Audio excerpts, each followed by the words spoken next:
سچ نہیں ہے کہ آج نرم گدے بھی ہوں، ایئر کنڈیشن بھی ہو، آسائش کے سارے سامان موجود ہونے کے باوجود بھی انسان کو چین کی نیند نہیں آتی، اسے سکون نہیں ہے؟ وجہ کیا ہے؟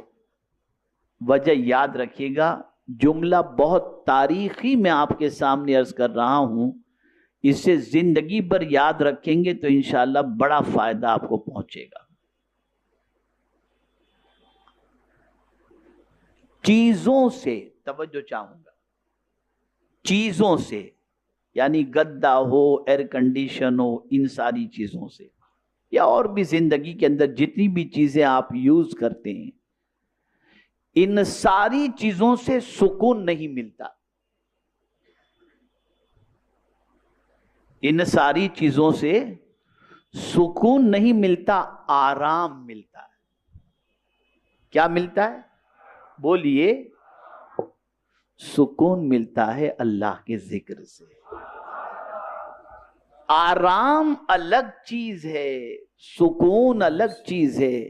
وہ بندہ جس کو پلک جس کی جھپکتی نہیں، نیند نہیں آتی، نیند کے لیے پریشان ہے، وہ بھی اگر جمعہ کے لیے مسجد میں آتا ہے اور امام صاحب خطبہ دیتے ہوتے تو یوں جھپکی مار رہا ہوتا ہے، یا اللہ اسے اس پنکھے کے اندر وداؤٹ ایئر کنڈیشن والی مسجد میں جھپکیاں کیسے آنے لگی؟ تو جواب دے گا اللہ کا ذکر سکون عطا کر رہا ہے۔ میرے پیارے آقا صلی اللہ علیہ وسلم کے پیارے دیوانوں، آپ کے اور ہمارے انڈر میں اگر کوئی ہے تو ہم اسے بھوکا رکھیں گے تو ہم سے اس کے بارے میں پوچھا جائے گا کہ تمہارے انڈر میں تمہارا بیٹا تھا، اسے بھوکا کیوں رکھا؟ تمہارے نوکر تھے، اسے بھوکا کیوں رکھا؟ تمہاری بیوی کو بھوکا کیوں رکھا؟ یہاں تک کہ تم نے اگر کوئی جانور پالا اسے بھوکا کیوں رکھا؟ یہ ہم سے سوال ہوگا۔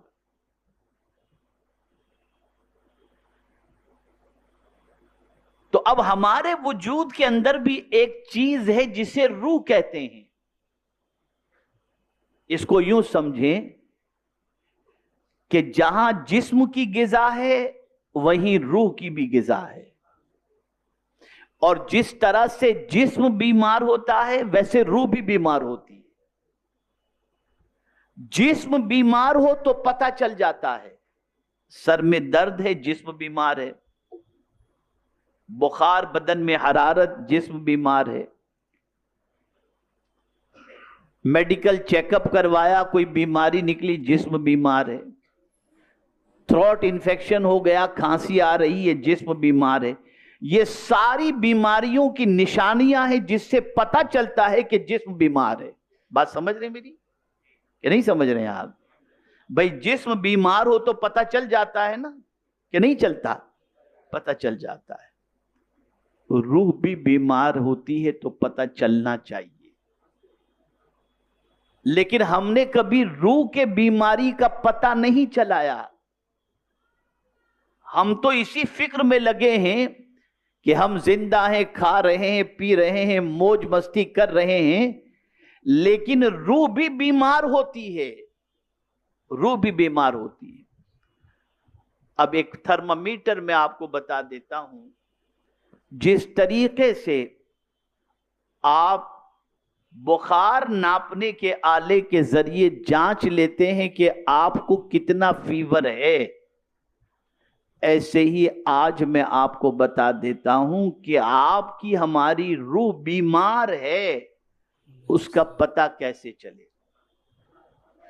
جسم بیمار ہو کھانا اچھا نہیں لگتا، جسم بیمار ہو میٹھی چیز اچھی نہیں لگتی، کڑوی محسوس ہوتی ہے، اور اگر روح بیمار ہو تو عبادت اچھی نہیں لگتی ہے، روح بیمار ہو تلاوت اچھی نہیں لگتی، روح بیمار ہو نیکیاں اچھی نہیں لگتی، روح بیمار ہو اللہ کی اطاعت اچھی نہیں لگتی۔ اگر روح بیمار ہے تو میرے پیارے آقا صلی اللہ تعالی علیہ وسلم کے پیارے دیوانوں، ہمیں اللہ کے فرمان پر عمل کرنا، और नेकी करना अच्छा नहीं लगता, ये रूह की बीमारी की सबसे बड़ी अलामत है। ये सबसे बड़ी अलामत।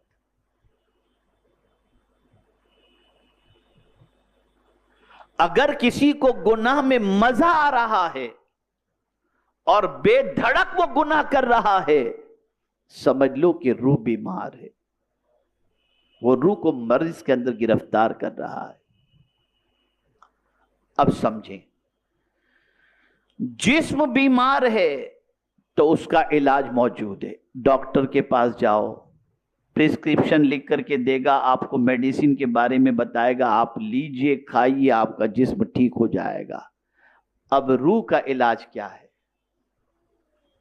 जिस्म बीमार हो तो उसका इलाज तो समझ में आता है, अगर रूह बीमार है तो उसका इलाज क्या है? तो जो चीज जहां की होगी वहीं से उसका इलाज होगा। जिस्म जमीन का है तो यहां की चीजों से जिस्म का इलाज होगा, तो इसका इलाज भी वहीं से होगा जहां से ये रूह आई है। तो अब वहीं से कुरान भी आया, तो रूह की बीमारी का इलाज कुरान है। रूह की बीमारी, इसीलिए कुरान ने कहा वनुनज़्ज़िलु मिनल कुरआनी मा हुवा शिफा। मेरे प्यारे आका सल्लल्लाहु तआला अलैहि वसल्लम के प्यारे दीवानों, अल्लाह वाले हमेशा इस चीज की फिक्र करते कि रूह ताकतवर रहे, रूह कभी कमजोर ना हो। आप और हम कोशिश करते हैं कि जिस्म कमजोर ना हो, अल्लाह वाले कोशिश करते थे कि रूह कमजोर ना हो। आइए मैं आपको समझाऊं। मेरे एक मुरीद हैं और मुंबई एयरपोर्ट के ऊपर कश्ती, मैं उनको जानता भी नहीं था। मैं इत्तेफाक से एयरपोर्ट पहुंचा तो उन्होंने देख लिया होगा, दौड़ते हुए आए और वहीं पर वो मुझसे बैठ हुए, एयरपोर्ट ही पर।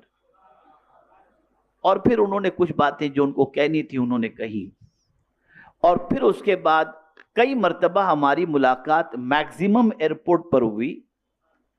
एक बार मेरी फ्लाइट लेट थी और वो मुझे एयरपोर्ट पर मिले। सवाल सुनिए उनका। उन्होंने कहा, हजरत हमारी शिफ्ट कभी रात में होती है, कभी दिन में होती है, और हम अगर, तवज्जो चाहूंगा, हम अगर ज्यादा जाग लें और 2-3 रात जाग लें, 2-3 रात जागने से मुराद क्या है? 2-4 घंटे की नींद हुई, मुकम्मल रात हम नहीं सो सके, दिन में थोड़ी सी नींद हमने कर ली, लेकिन हमारी नींद उतनी नहीं हुई जितनी हम चाहते हैं, तो हजरत हाथ पे ढीले पड़ जाते हैं, हम कमजोर हो जाते हैं, तबीयत बेचैन हो जाती है। हजरत मेरे सवाल का जवाब दीजिए कि गौसे पाक ने 40 साल तक इशा के वुजू से फजर की नमाज अदा फरमाई, वो कमजोर क्यों नहीं हुए?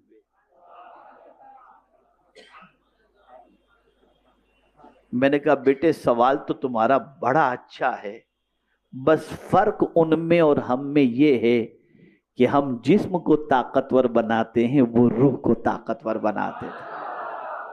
हमारा जिस्म जितना कमजोर होता है उसकी वजह रूह का कमजोर होना है।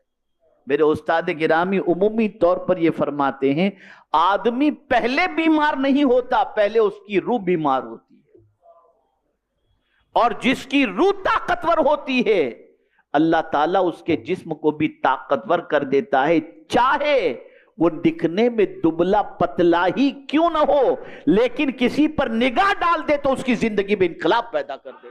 तो नाज़रीन, वीडियो अगर अच्छी लगी हो तो जो वीडियो को लाइक करें और हमारे चैनल पर अगर नए हैं तो जरूर सब्सक्राइब करें। रोजाना इसी तरीके की वीडियो आती रहेंगी जो आपके लिए फ़ायदेमंद हो, हमारे लिए फ़ायदेमंद हो। तो चलिए नाज़रीन, मिलते हैं अगले वीडियो में, तब तक के लिए अस्सलामु अलैकुम वरहमतुल्लाहि वबरकातुहू। वीडियो अच्छी लगे तो हमारे वीडियो को लाइक करें और हमारे चैनल को सब्सक्राइब करें। शुक्रिया।